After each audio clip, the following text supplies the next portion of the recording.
जोहार दोस्तों, मैं उरांव सर आप लोगों को स्वागत करता हूं आज के झारखंड जीके क्लास में। आज का क्वेश्चन बहुत ही महत्वपूर्ण है जो आपके एग्जाम में 100% देखने को मिलेगा। तो समय को न गंवाते हुए चलिए पहला क्वेश्चन शुरू करते हैं। उससे पहले बता दें कि आज के जो क्लास है इसमें हम लोग झारखंड जीके का मिक्सअप क्वेश्चन देखने वाले हैं, अर्थात बहुत सारे चैप्टरों को जो है मिलाकर एक ही साथ एक ही क्लास में देखने वाले हैं। तो आज का क्लास भी क्या है आपके लिए बेहद खास है। तो क्या करना है, डोंट वेस्ट टाइम, अपना नोटबुक निकालना है और बैठ जाना है पढ़ने के लिए, क्योंकि जो सवाल होता है उसको हम बताते हैं लेकिन उसके साथ जो एक्स्ट्रा फैक्ट बताते हैं उसको आप लोग नोटबुक में नोट करते हुए चलिएगा। और आपका एग्ज़ाम बहुत नज़दीक है तो समय तो बिल्कुल बर्बाद नहीं करना चाहिए। आपका एग्ज़ाम जो है झारखंड उत्पाद सिपाही का दिसंबर माह में होने वाला है, ठीक है। और आपको बता दें कि जिनका भी पेपर 2 में, झारखंड उत्पाद सिपाही में पेपर 2 में हिंदी है, उनके लिए भी एक क्लास हम लेके आते हैं दिन में।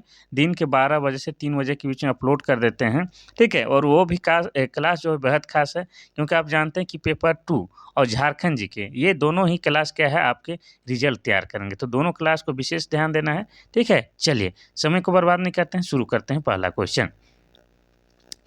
पहला क्वेश्चन कह रहा है कि झारखंड के किस क्षेत्र में नलकूप के द्वारा सर्वाधिक सिंचाई की जाती है। पहला है गोड्डा, दूसरा है रांची, तीसरा है गुमला, चौथा है लोहरदगा। इसका सही आंसर क्या हो जाएगा, तो इसका सही आंसर हो जाएगा आपका ऑप्शन नंबर डी, लोहरदगा में, ठीक है। तो पहले हम लोग देख लेंगे कि लोहरदगा में जो है क्या है, नलकूप के द्वारा सर्वाधिक सिंचाई किया जाता है, ये पता हो गया।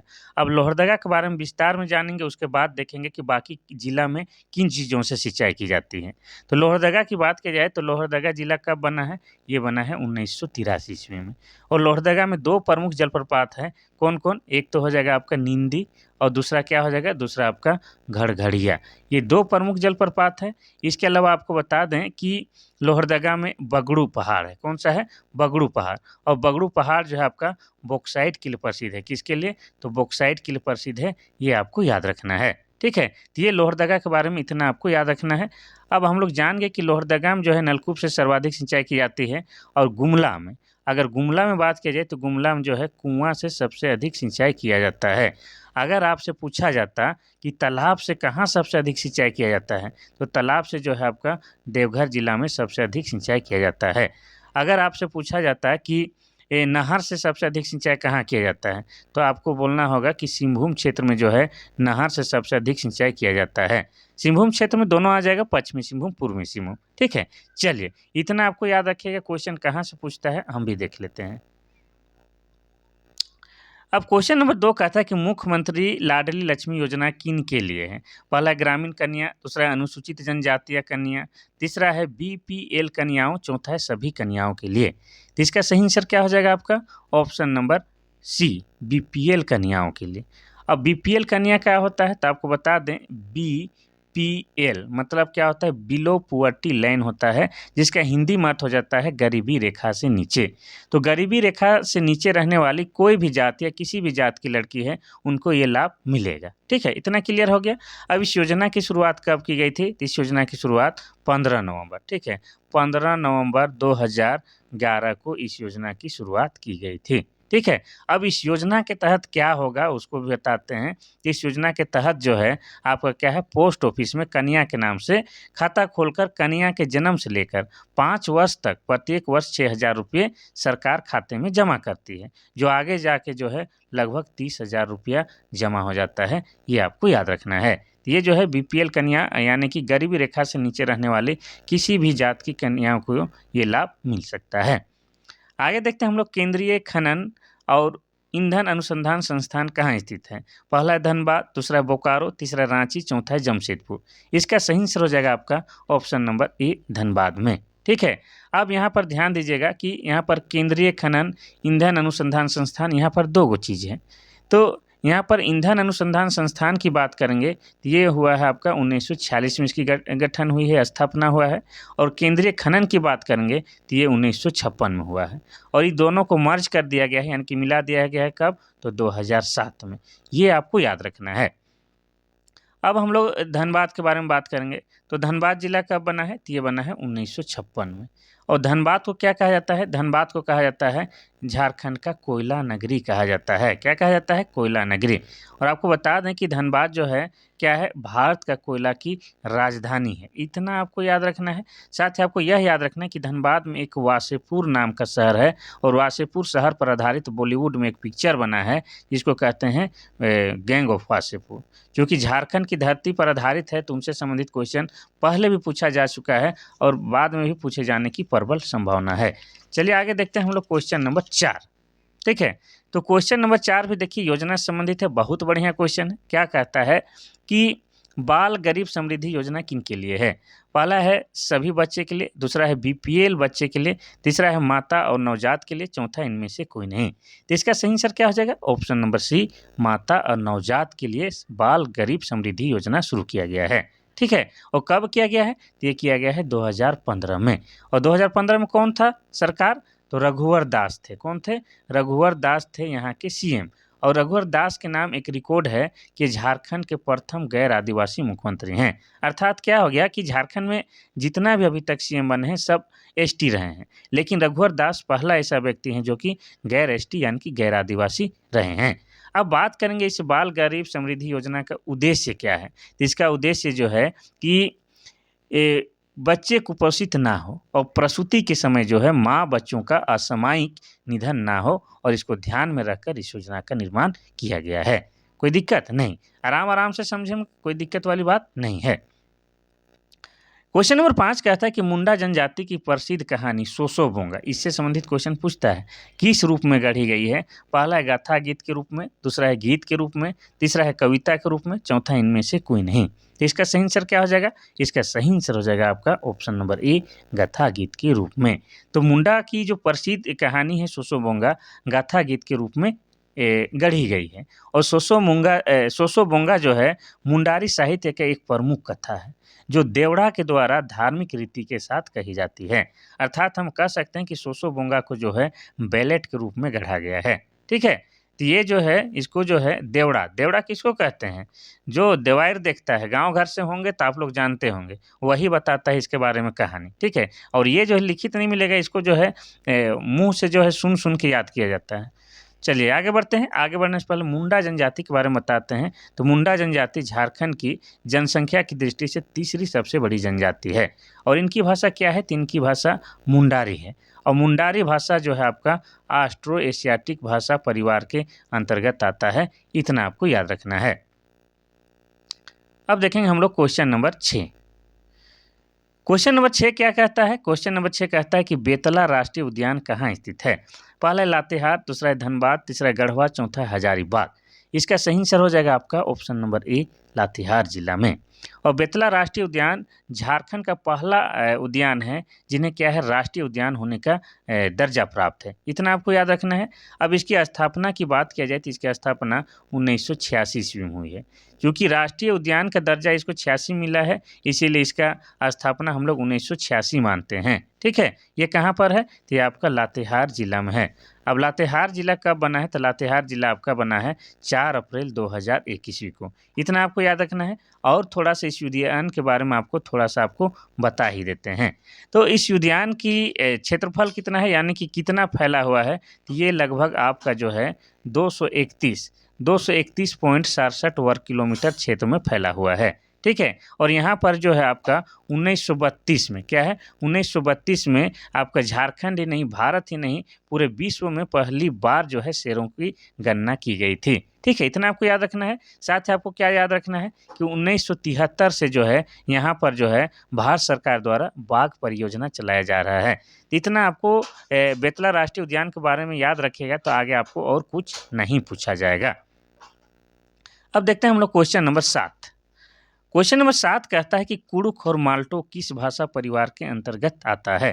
पहला है नागपुरी भाषा, दूसरा है इंडो आर्य भाषा परिवार, तीसरा है द्रविड़ भाषा परिवार, चौथा इनमें से कोई नहीं। तो इसका सही आंसर क्या हो जाएगा? इसका सही आंसर हो जाएगा आपका ऑप्शन नंबर सी, द्रविड़ भाषा परिवार में आता है। ठीक है? आपको पहले बता देते हैं कि ये जो कुड़ुक भाषा है, कुड़ुक भाषा कौन बोलता है? उरांव जनजाति लोग, ठीक है? तो उरांव जनजाति के द्वारा कुड़ुक भाषा बोली जाती है, इसीलिए उरांव लोग जो है स्वयं को कुड़ुक कहलाना भी पसंद करती है। और ये जो कुड़ुक भाषा है आपका जो है द्रविड़ भाषा परिवार के अंतर्गत आता है और ये जो कुड़ुक भाषा है इसको लिखने के लिए जो है आपका तोलोंग सिकी लिपि का प्रयोग किया जाता है, ये भी आपको याद रखना है, ठीक है? अब अगर बात करेंगे हम लोग माल्टो भाषा की, तो माल्टो भाषा किसके द्वारा बोली जाती है? तो सौरिया पहाड़िया के द्वारा जो है आपका क्या है? माल्टो भाषा बोली जाती है। और सौरिया पहाड़िया क्या है? झारखंड में जो 8 आदिम जनजाति पाई जाती है, उन्हीं में से एक क्या है आपका? सौरिया पहाड़िया। और सौरिया पहाड़िया के द्वारा माल्टो भाषा बोली जाती है। तो इस तरह से हो जाता है कुड़ुक और माल्टो जो है आपका द्रविड़ भाषा परिवार के अंतर्गत आती है, इतना आपको याद रखना है, ठीक है? कोई दिक्कत वाली बात नहीं। चलिए आगे बढ़ते हैं हम लोग क्वेश्चन नंबर 8 की ओर।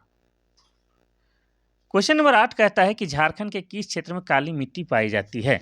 पहला है रांची, दूसरा है नेतरहाट, तीसरा है चाईबासा, चौथा है राजमहल। इसका सही आंसर क्या हो जाएगा? तो इसका सही आंसर हो जाएगा आपका ऑप्शन नंबर डी, राजमहल में। वैसे आपको बता दें तो झारखंड में जो है मुख्य रूप से जो क्या है आपका 6 प्रकार की मिट्टी पाई जाती है, जिसमें सबसे प्रमुख मिट्टी कौन सी है? तो सबसे प्रमुख मिट्टी का नाम है लाल मिट्टी। अब लाल मिट्टी सर्वप्रमुख कैसे है? तो आपको बता दें कि झारखंड का क्षेत्रफल कितना है? तो झारखंड का क्षेत्रफल जो है आपका 79,714 वर्ग किलोमीटर। ये झारखंड का जो कुल क्षेत्रफल है उसका जो है 90% भूभाग में जो है आपका लाल मिट्टी पाया जाता है। और लाल मिट्टी कैसी मिट्टी है? ये बंजर टाइप का मिट्टी है, इसमें बढ़िया से खेती बाड़ी नहीं होता है, यानी कि अनुपजाऊ मिट्टी है, ये आप कह सकते हैं। ये जो काली मिट्टी है कहाँ पाई जाती है? राजमहल में, ठीक है? और काली मिट्टी जो है आपका क्या है? कपास के खेती के लिए सबसे बेहतर होता है। अभी राजमहल क्षेत्र की बात किया जाए तो राजमहल की क्षेत्र को जो है झारखंड के इतिहास में क्या कहा जाता है? तो कांखजोल का क्षेत्र भी कहा जाता है, इतना आपको याद रखना है। और ये राजमहल का क्षेत्र जो है आपका साहेबगंज जिला के अंतर्गत आता है। कहाँ? तो साहेबगंज जिला के अंतर्गत आता है और साहेबगंज जिला बना है 1983 ईस्वी में। और इस साहेबगंज जिला में जो है क्या है आपका गंगा नदी बहती है। पूरे झारखंड में एकमात्र जिला है साहेबगंज जिला जहाँ पर आपका क्या है? गंगा नदी बहती है। चलिए आगे बढ़ते हैं हम लोग क्वेश्चन नंबर 9 की ओर। क्वेश्चन नंबर 9 कहता है कि झारखंड का सबसे पश्चिमी जिला क्या है? पहला है गढ़वा, दूसरा है लातेहार, तीसरा है पलामू, चौथा है हजारीबाग। तो इसका सही आंसर क्या हो जाएगा? तो इसका सही आंसर हो जाएगा आपका option number A, Garhwa. Garhwa क्या है? झारखंड का सबसे पश्चिमी जिला है। और गढ़वा जिला कब बना है? तो ये बना है 1991 ईस्वी में। और गढ़वा जो है झारखंड का एकमात्र ऐसा जिला जो है जो 3 राज्यों के साथ सीमा साझा करता है। कौन कौन? तो एक हो जाएगा आपका यूपी यानी कि उत्तर प्रदेश, दूसरा हो जाएगा बिहार और तीसरा सीजी यानी कि छत्तीसगढ़। इन तीनों राज्यों से सीमा साझा करने वाला एकमात्र जिला आपका क्या है? गढ़वा जिला, ठीक है? और ये झारखंड का सबसे पश्चिमी जिला है। कोई दिक्कत नहीं। चलिए सर आगे बढ़िए क्वेश्चन नंबर 10 की ओर। क्वेश्चन नंबर 10 कहता है कि निम्नलिखित में से किस जिला से होकर कर्क रेखा गुजरती है? पहला है पलामू, दूसरा है खूंटी, तीसरा है धनबाद, चौथा है रांची। तो इस सवाल का जवाब देने से पहले आपको बता दें कि झारखंड के जो है 6 जिलों से होकर कर्क रेखा गुजरती है। अब इनमें से जो है कौन जिला है उसमें शामिल है ये पूछ रहा है। तो इसका सही आंसर क्या हो जाएगा आपका? ऑप्शन नंबर डी, रांची से होकर क्या है कर्क रेखा गुजरती है। यानी कि रांची जिला को या रांची शहर को जो है कर्क रेखा 2 भागों में बांटते हुए गुजरती है, इतना आपको याद रखना है, ठीक है? पहले हम लोग जान लेते हैं कि रांची क्या है, उसके बाद उन 6 जिलों के बारे में भी आपको बताएंगे। तो रांची मेरी जान है, रांची झारखंड की राजधानी है और यह 1899 में जिला बना है, ठीक है? कोई दिक्कत नहीं। और रांची को क्या क्या कहा जाता है? तो रांची को जो है कहा जाता है, इसे शहीदों का नगर कहा जाता है। क्या कहा जाता है? शहीदों का नगर कहा जाता है। साथ ही इसे झारखंड का शिमला भी कहा जाता है। साथ ही इसको क्या कहा जाता है? तो साथ ही इसको कहा जाता है झरनों का शहर भी कहा जाता है। क्या कहा जाता है? झरनों का शहर। इतना आपको कम से कम रांची जिला के बारे में याद रखना है। और रांची जो है झारखंड का सबसे अधिक साक्षरता वाला जिला है और साथ ही क्या है सबसे अधिक जनसंख्या वाला जिला भी आपका क्या है? रांची है। इतना आपको याद रखना है। अब हम बोले थे आपको कि झारखंड के 6 जिलों से होकर क्या है कर्क रेखा गुजरती है, तो 6 जिला कौन कौन है सर? तो एक हो जाएगा आपका कौन? लातेहार, ठीक है? एक हो जाएगा आपका लातेहार। दूसरा क्या हो जाएगा? दूसरा हो जाएगा आपका गुमला। तीसरा क्या हो जाएगा? तो तीसरा हो जाएगा आपका लोहरदगा। तीसरा लोहरदगा। और चौथा क्या हो जाएगा? लिख ही देंगे, कोई दिक्कत वाली बात नहीं है। चौथा हो जाएगा आपका रांची। और पांचवा क्या हो जाएगा सर? तो पांचवा हो जाएगा आपका रामगढ़। छठा क्या हो जाएगा, छठा हो जाएगा बोकारो। तो इन 6 जिलों से जो होकर आपका क्या है, कर्क रेखा गुजरती है, इतना आपको याद रखना है। ठीक है, चलिए आगे बढ़ते हैं हम लोग क्वेश्चन नंबर 11 की ओर।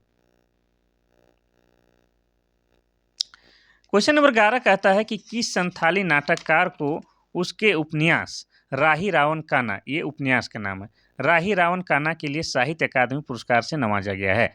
पहला है रघुनाथ मुर्मू, दूसरा है उषा किरण खान, तीसरा है भोगला सोरेन और चौथा है महुआ मांझी। तो इसका सही आंसर क्या हो जाएगा, तो इसका सही आंसर हो जाएगा आपका ऑप्शन नंबर सी, भोगला सोरेन के द्वारा लिखा गया ये क्या है, आपका उपन्यास राही रावण काना। और ये क्या है, संथाली नाटककार हैं कौन, आपके भोगला सोरेन। इतना आपको याद रखना है। ठीक है, और इसके लिए जो है उन्हें यानी कि भोगला सोरेन को जो है क्या है 2010 में, ठीक है 2010 में साहित्य अकादमी पुरस्कार से भी नवाजा गया है। क्या है, साहित्य अकादमी पुरस्कार से भी नवाजा गया है। ठीक है, कोई दिक्कत वाली बात नहीं।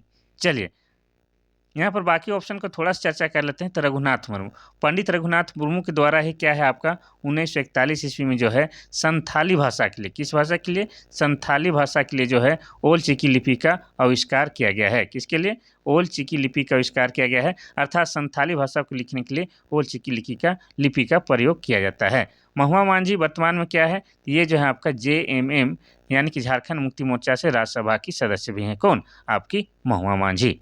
चलिए आगे बढ़ते हैं हम लोग क्वेश्चन नंबर 12 की ओर।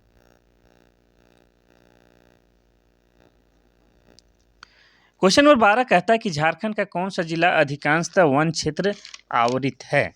यानी कि ये क्वेश्चन कह रहा है आपको कि झारखंड के किस जिला में सबसे अधिक वन क्षेत्र है। तो पहला हो जाएगा गुमला, दूसरा होगा लातेहार, तीसरा हो जाएगा हजारीबाग, चौथा चतरा। तो यहाँ आप लोग चतरा वाला ध्यान हो जाइए, अब चतरा नहीं बल्कि क्या हो गया है, लातेहार हो गया है। कुछ दिन पहले तक क्या है चतरा था, लेकिन अब लातेहार हो गया है। ठीक है, लातेहार का जो कुल क्षेत्रफल है उसमें जो है लगभग आपका कितना, तो बता दें 56.08% भाग में क्या है आपका वन है।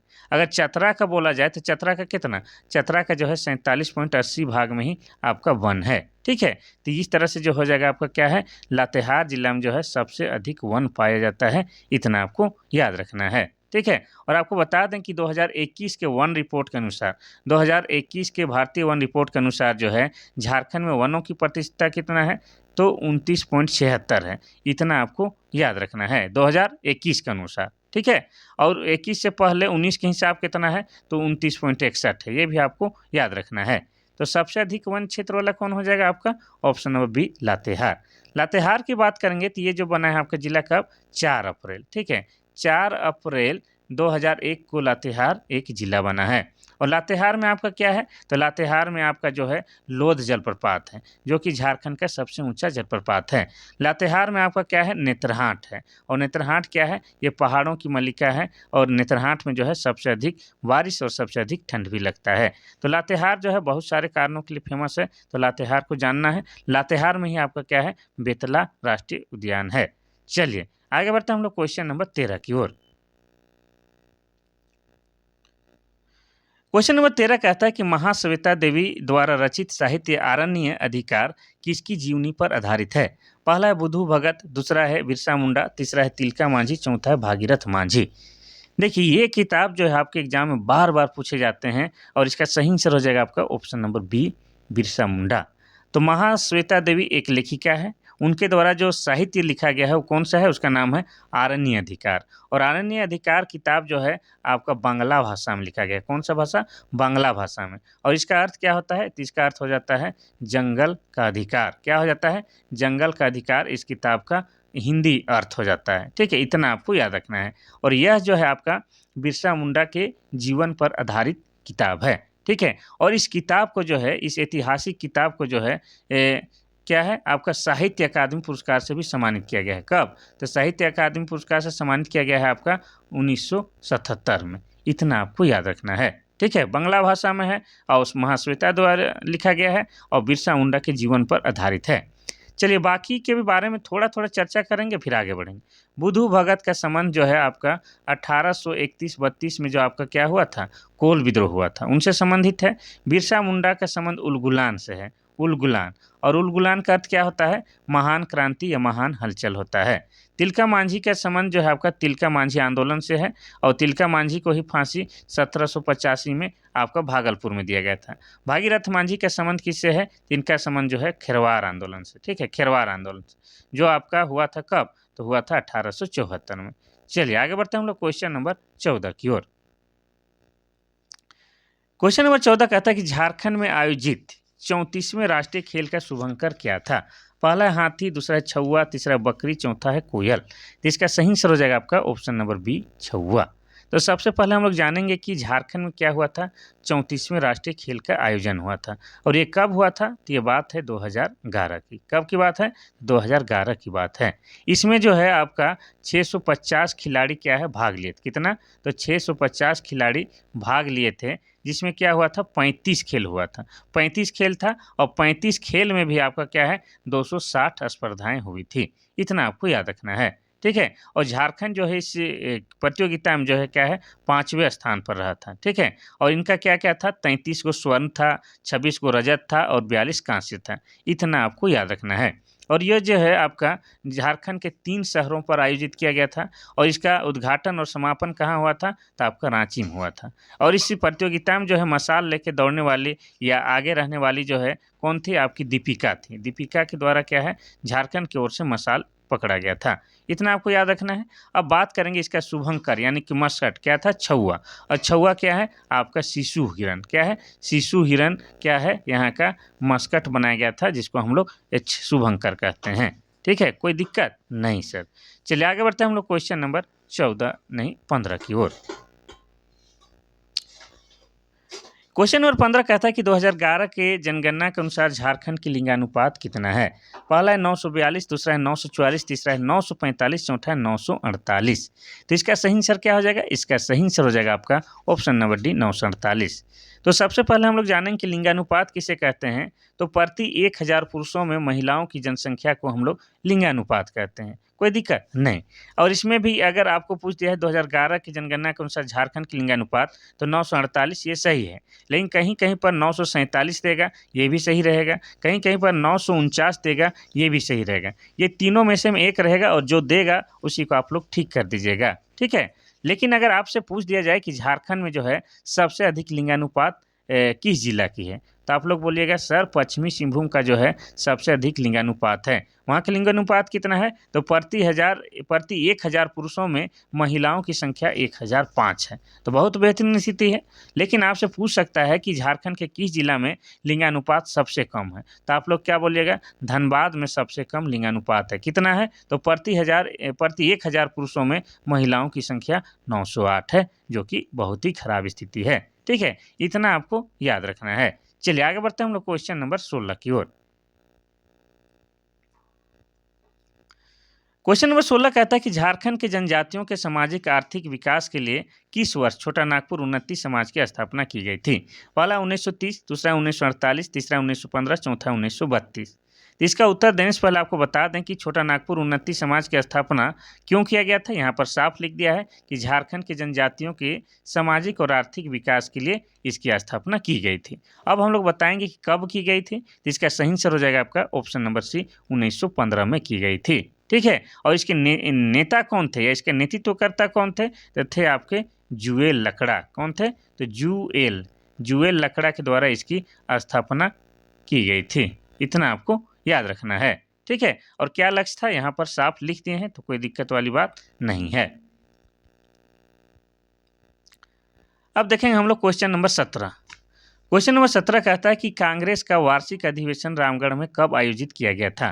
पहला 1940, दूसरा 1942, तीसरा है 1947, चौथा है 1950। इसमें कोई डाउट नहीं, इसका सही आंसर हो जाएगा आपका ऑप्शन नंबर ए 1940।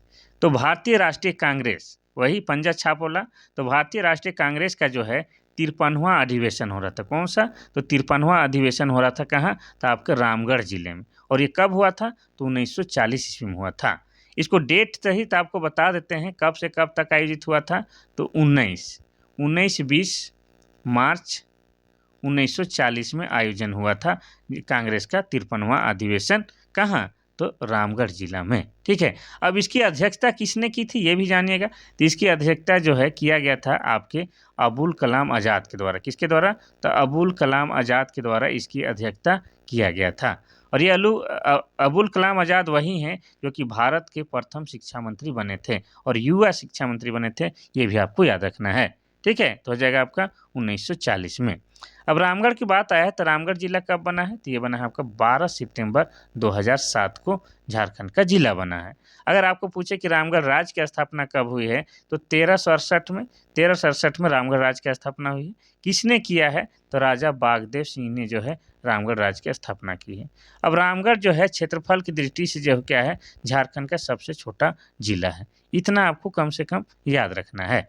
चलिए आगे बढ़ते हैं हम लोग क्वेश्चन नंबर 18 की ओर। आज का क्वेश्चन थोड़ा सा इजी लग रहा होगा लेकिन कोई बात नहीं, एग्जाम के दृष्टिकोण से वीवीआईपी है, जिसको नज़रअंदाज नहीं करना है। इसी प्रकार के क्वेश्चन आपके एग्जाम में पूछे जाएंगे। ठीक है, चलिए क्वेश्चन नंबर 18 कहता है कि मारंगोड़ा नीलकंठ हुआ के लेखक कौन है? पहला है रामदयाल मुंडा, दूसरा है महुआ मांझी, तीसरा है रघुनाथ महतो, चौथा है रघुनाथ मुर्मू। तो इसका सही आंसर क्या हो जाएगा? तो इसका सही आंसर हो जाएगा आपका ऑप्शन नंबर बी, डॉक्टर महुआ मांझी के द्वारा ये किताब लिखा गया है मारंगोड़ा नीलकंठ हुआ। और महुआ मांझी के बारे में आपको बता दें कि ये जो है नेता भी है और क्या है और राइटर भी है। और ये जो है वर्तमान में जेएमएम यानी कि झारखंड मुक्ति मोर्चा से जो है आपका क्या है राज्यसभा की सदस्य है। इतना आपको पता है। साथ ही जो है इनका सबसे चर्चित पुस्तक का नाम क्या है? मारंगोड़ा नीलकंठ हुआ। इतना आपको याद रखना है। अब रामदयाल मुंडा की बात करेंगे तो रामदयाल मुंडा जो है झारखंड के महान व्यक्तित्व या पर्सनालिटी है। इनको जो है कला के क्षेत्र में जो है 2010 में क्या है भारत सरकार की चौथी बड़ी पुरस्कार पद्मश्री पुरस्कार से सम्मानित किया गया है। 2010 में किनको? रामदयाल मुंडा को। और ये जो है अमेरिका में शिक्षा दीक्षा लिए हैं और अमेरिका के जो है बहुत सारे विश्वविद्यालय में इन्होंने जो है पढ़ाया भी है। ठीक है, और इनका जन्म कब हुआ है? इनका जन्म हुआ है 1939 में। कब हुआ है? 39 में हुआ है। और कहाँ हुआ है? तो देवड़ी गांव में हुआ है। वही देवड़ी गांव जहाँ पर देवड़ी मंदिर है, माँ दुर्गा की 16 भुजा वाली मंदिर आपकी देवड़ी मंदिर है, वहीं पर रामदयाल मुंडा का जन्म हुआ है। और इन्हें जो है क्या है राज्यसभा सदस्य भी बनाया गया था। क्या? राज्यसभा सदस्य भी मनोनीत किया गया था। लेकिन 2011 में जो है कैंसर के कारण जो है इनको क्या हो गया? इनकी मृत्यु हो गई है। इनकी? रामदयाल मुंडा की। इतना आपको याद रखना है। चलिए आगे बढ़ते हैं हम लोग क्वेश्चन नंबर 19 की ओर। क्वेश्चन नंबर 19 कहता है कि चेरो विद्रोह कब हुआ था? चेरो विद्रोह पहला है 1912-13, दूसरा है 1832-33, तीसरा है 1901-2, चौथा है 1800 से 1819 तक। इसका सही आंसर हो जाएगा आपका 1800 से 1819 तक। ठीक है, तो पलामू के चेरो जनजाति ने ज़्यादा कर वसूली और जागीरों की पुनः प्राप्ति के लिए आपका 1800 में भूखन सिंह के नेतृत्व में, किसके नेतृत्व में? तो भूखन सिंह के नेतृत्व में चेरो विद्रोह किया था। इतना आपको याद रखना है। ठीक है, किसके नेतृत्व में? तो भूखन सिंह के नेतृत्व में। ठीक है, आपको बता दें और चेरो वंशीय जो है सबसे प्रतापी राजा का नाम क्या है? तो मेदनी राय। क्या है? मेदनी राय जो है क्या है चेरो वंशीय सबसे प्रतापी राजा में से है। और मेदनी राय के नाम पर ही झारखंड का क्या है एक जगह है जिसका नाम क्या रखा गया है? मेदिनी नगर, जो कि आपका क्या है पलामू जिला का मुख्यालय है। चलिए आगे बढ़ते हैं हम लोग क्वेश्चन नंबर 20 की ओर। क्वेश्चन नंबर 20 कहता है कि पंचायत सेवक किसके लिए नियुक्त किया जाता है? पहला है आपका ग्राम पंचायत, दूसरा है सरकार, तीसरा है ग्राम प्रमुख, चौथा है जिला कलेक्टर। इसका सही आंसर क्या हो जाएगा? तो इसका सही आंसर हो जाएगा आपका ऑप्शन नंबर क्या है ग्राम पंचायत किसके लिए नियुक्त किया जाता है? ये क्वेश्चन थोड़ा सा इसको सोचना पड़ेगा। इसका सही आंसर हो जाएगा आपका ऑप्शन नंबर बी, सरकार हो जाएगा। कोई दिक्कत वाली बात नहीं है। तो पंचायत सेवक ग्राम पंचायत का पदेन सचिव होता है और पंचायत सेवक की नियुक्ति राज्य सरकार द्वारा की जाती है, अर्थात वह सरकारी कर्मचारी होता है। ठीक है, तो कोई दिक्कत वाली बात नहीं है। तो हो जाएगा आपका ऑप्शन नंबर बी, सरकार। चलिए आगे बढ़ते हैं हम लोग क्वेश्चन नंबर 21 की ओर। क्वेश्चन नंबर 21 कहता है कि नेटुआ नृत्य किस प्रकार का नृत्य है? पहला पुरुष प्रधान, दूसरा महिला प्रधान, तीसरा ए और बी दोनों, चौथा इनमें से कोई नहीं। तो इसका सही आंसर हो जाएगा क्या? आपका ऑप्शन नंबर ए पुरुष प्रधान नृत्य है। नटुआ या नेटुआ नृत्य जो है आपका क्या है? पुरुष प्रधान नृत्य है और इसमें स्त्री वेश धारण करके पुरुष जो है क्या है? नृत्य करता है। क्या करके? तो स्त्री वेश धारण करके नृत्य करता है। चलिए आगे बढ़ते हैं हम लोग क्वेश्चन नंबर 22 की ओर। क्वेश्चन नंबर 22 कहता है कि झारखंड सरकार द्वारा किस कार्यक्रम के तहत विद्यार्थियों में साइकिल वितरित की जाती है? पहला है साइकिल वितरण कार्यक्रम, दूसरा है शिक्षा उन्नति कार्यक्रम, तीसरा है जनजातीय विकास कार्यक्रम, चौथा है शिक्षण संवर्धन कार्यक्रम। तो इसका सही आंसर हो जाएगा आपका क्या? ऑप्शन नंबर ए साइकिल वितरण कार्यक्रम के तहत। ठीक है, तो साइकिल वितरण योजना का आरंभ जो है कब हुआ था? आपका 1 अप्रैल 2002 ईस्वी को हुआ था। ठीक है, जिसका उद्देश्य है कि अनुसूचित जाति, अनुसूचित जनजाति, अल्पसंख्यक समुदाय और गरीबी रेखा के नीचे यानी कि बीपीएल जीवन जी रहे परिवार के छात्राओं को जो है क्या है? साइकिल प्रदान करना, ताकि उनका जो है विद्यालय नगा ना हो, प्रत्येक दिन वो आते रहे और विद्यालय में उनकी उपस्थिति बना रहे। ठीक है, तो हो जाएगा आपका ऑप्शन नंबर ए साइकिल वितरण कार्यक्रम के तहत। और इसकी शुरुआत 2002 में की गई थी और 2002 में किसकी सरकार थी झारखंड में? बाबूलाल मरांडी की थी। और बाबूलाल मरांडी किस राजनीतिक पार्टी से थे? बीजेपी से थे। क्वेश्चन नंबर 23 क्या कहता है? क्वेश्चन नंबर 23 कह रहा है कि अंग्रेजों के खिलाफ हथियार उठाने वाला पहला संथाल नेता कौन था? संथाल का ध्यान देना है। पहला है सिद्धू कान्हू, दूसरा है भागीरथ मांझी, तीसरा है बुधू भगत, चौथा है तिलका मांझी। तो इसका सही आंसर क्या हो जाएगा? आपका option number D Tilka Manjhi. अब तिलका मांझी के द्वारा जो आंदोलन शुरू किया गया था उसे हम लोग कहते हैं तिलका मांझी आंदोलन। ठीक है, और तिलका मांझी का मूल नाम क्या है? तो इनका मूल नाम जाबरा पहाड़िया है। क्या है? जाबरा पहाड़िया इनका मूल नाम है, ये भी आपको याद रखना है। ठीक है, और इनके आंदोलन का जो है चरम उत्कर्ष कब से कब तक था? तो 1783 से लेके आपका 85 तक क्या है? इनके आंदोलन का चरम उत्कर्ष था। और इन्होंने जो है क्या है 1784 ईस्वी में जो है एक कांड कर दिया। कांड क्या कर दिया कि उन्होंने जो है अंग्रेज अधिकारी क्लीवलैंड को जो है तीर मार के हत्या कर दी। अब अंग्रेज चुप कहाँ रहने वाले थे? तो अंग्रेज लोग जो है 1785 में, ठीक है, 1785 में इन्हें जो है कहाँ पर? तो भागलपुर पर जो है बरगद के पेड़ पर लटकाकर फांसी दे दी। और आज जो है इस जगह को क्या कहा जाता है? बाबा तिलका मांझी चौक के नाम से जाना जाता है। तो इतना आपको क्या है तिलका मांझी के बारे में आपको याद रखना है। ठीक है, बाकी ऑप्शन का हल्का हल्का जिक्र करते हैं। सिद्धू कान्हू का संबंध है किससे? संथाल विद्रोह से है। किससे? संथाल विद्रोह। और संथाल विद्रोह हुआ था आपका 1855-56 में, ये आप जानते हैं। भागीरथ मांझी का संबंध किससे है? तो खेरवार आंदोलन से, और खेरवार आंदोलन हुआ है 1874 में। ठीक है, अब बात करेंगे हम लोग बुधू भगत की। बुधू भगत का संबंध किससे है? तो कोल विद्रोह से, और कोल विद्रोह हुआ था आपका 1831-32 में। कोई दिक्कत नहीं। चलिए आगे बढ़ते हैं हम लोग क्वेश्चन नंबर 24 की ओर। क्वेश्चन नंबर 24 कहता है कि ग्राम पंचायत का पदेन सचिव कौन होता है? पहला है प्रमुख, दूसरा है ग्राम सेवक, तीसरा है सरपंच, चौथा है प्रखंड विकास पदाधिकारी अर्थात बीडीओ। तो इसका सही आंसर हो जाएगा आपका ऑप्शन नंबर, पदेन सचिव कौन होता है? तो हो जाएगा आपका ऑप्शन नंबर बी ग्राम सेवक हो जाएगा। ठीक है, तो पंचायत सेवक को ही ग्राम सेवक कहा जाता है, ये आप सभी जानते हैं। और पंचायत सेवक ग्राम पंचायत का पदेन सचिव होता है। ठीक है, और पंचायत सेवक की नियुक्ति राज्य सरकार द्वारा की जाती है, अर्थात वह सरकारी कर्मचारी होता है। वह ग्राम पंचायत के कार्यालय का प्रबंधक होता है। वह सरकार और ग्रामवासियों के बीच कड़ी का काम करता है, ये आपको याद रखना है। चलिए आगे बढ़ते हैं हम लोग क्वेश्चन नंबर 25 की ओर। क्वेश्चन नंबर 25 कहता है कि झारखंड विधानसभा को कौन भंग कर सकता है? पहला है राष्ट्रपति, दूसरा है राज्यपाल, तीसरा है आपका प्रधानमंत्री, चौथा है मुख्यमंत्री। तो इसका सही आंसर हो जाएगा आपका ऑप्शन नंबर बी राज्यपाल। ठीक है, तो झारखंड विधानसभा को भंग करने का अधिकार किसका है? तो आपका राज्यपाल का है। ठीक है, और आपको बता दें कि आम चुनाव के बाद विधानसभा के प्रथम अधिवेशन कौन बुलाता है? तो राज्यपाल के संबोधन के साथ ही शुरू होता है और वही बुलाता है। और प्रत्येक वर्ष प्रथम सत्र को भी राज्यपाल ही संबोधित करता है। ठीक है, और राज्यपाल को राज्य विधानसभा को सत्रावसान करने, सत्र बुलाने और विधानसभा को भंग करने का भी अधिकार होता है। अब राज्यपाल के बारे में इतना लंबा चौड़ा दे दिए तो आपको इतना भी बताना होगा कि झारखंड के वर्तमान राज्यपाल कौन है, तो संतोष कुमार गंगवार हैं। कौन है? संतोष कुमार गंगवार जो है क्या है, आपके झारखंड के वर्तमान राज्यपाल हैं। अगर आपसे पूछा जाए कि झारखंड के प्रथम राज्यपाल कौन है, तो हो जाएगा आपका प्रभात कुमार। अगर आपसे पूछा जाए कि झारखंड के प्रथम महिला और आदिवासी राज्यपाल कौन है, तो हो जाएगा आपका द्रौपदी मुर्मू, जो कि वर्तमान में क्या है, भारत की प्रेसिडेंट है। इतना आपको याद रखना है।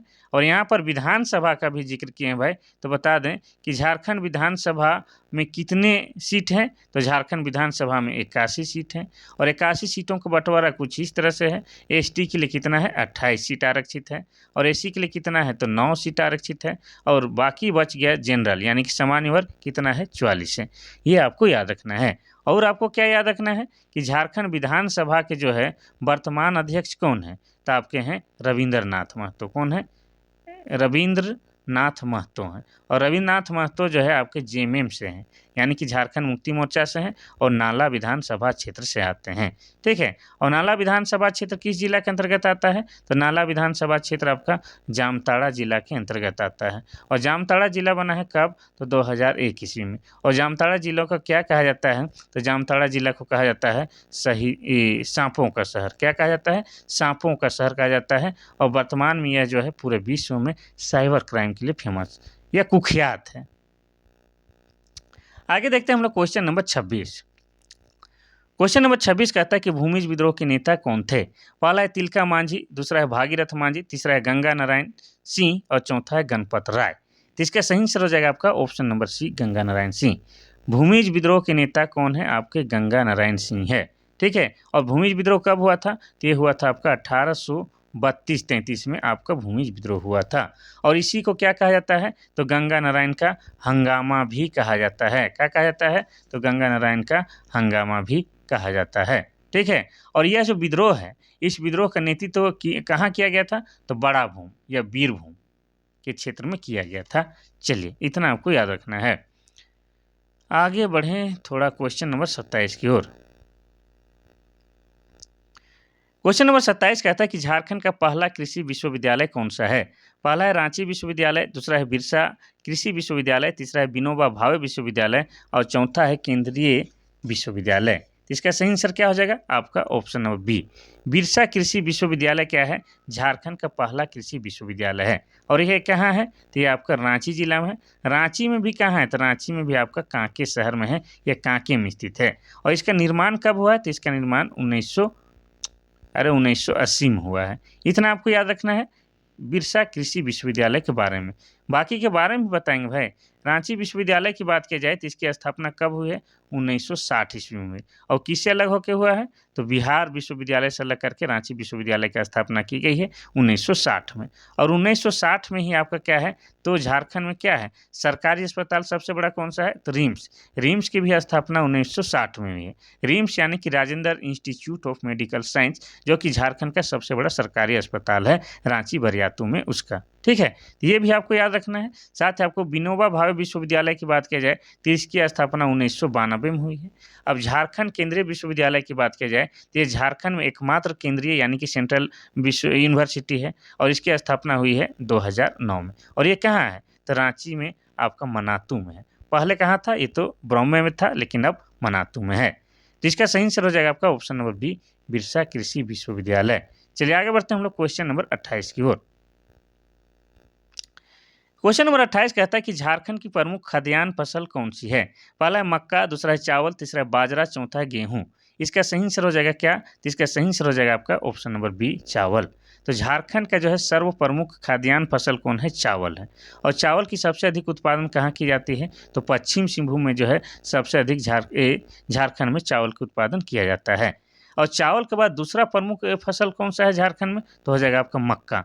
मक्का झारखंड का दूसरा सबसे प्रमुख फसल है, और इसका उत्पादन सबसे अधिक कहाँ किया जाता है, तो पलामू में किया जाता है। इतना आपको याद रखना है। ठीक है, कोई दिक्कत वाली बात नहीं।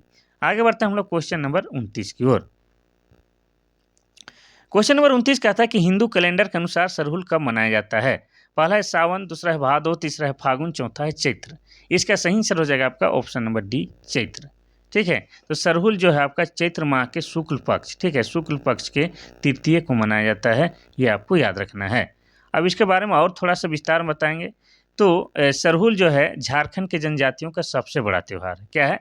झारखंड की जनजातियों का सबसे बड़ा त्योहार है और ये चैत्र माह के शुक्ल पक्ष के तृतीय को मनाया जाता है और यह जो है इस त्योहार में जो है साल वृक्ष की पूजा की जाती है और साल क्या है? झारखंड का राजकीय वृक्ष है, ये भी आप जानते हैं। ठीक है?